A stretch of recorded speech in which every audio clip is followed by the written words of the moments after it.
नैनों का काजल मेरा तीर जो चला। শাকিব খানের প্রিন্স সিনেমার আইটেম গানে হানিয়া আমির।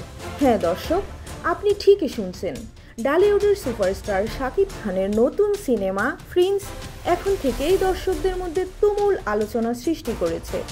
মুক্তির আগেই ছবিটি নিয়ে চারদিকে জল্পনা কল্পনা চলছে, আর এবার সেই আলোচনায় নতুন মাত্রা যোগ করেছে পাকিস্তানি জনপ্রিয় অভিনেত্রী হানিয়া আমির।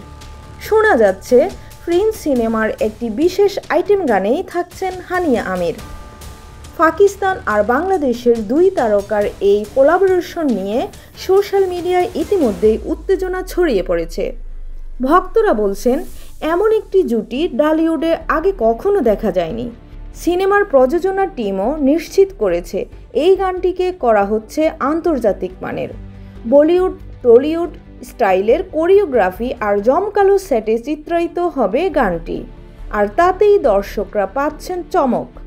শাকিব খানের সিনেমায় এর আগে অনেক নামী নায়িকাই অভিনয় করেছেন, তবে হানিয়া আমিরের আইটেম গান নিঃসন্দেহে প্রিন্স ছবির জন্য একটি বড় আকর্ষণ হতে যাচ্ছে।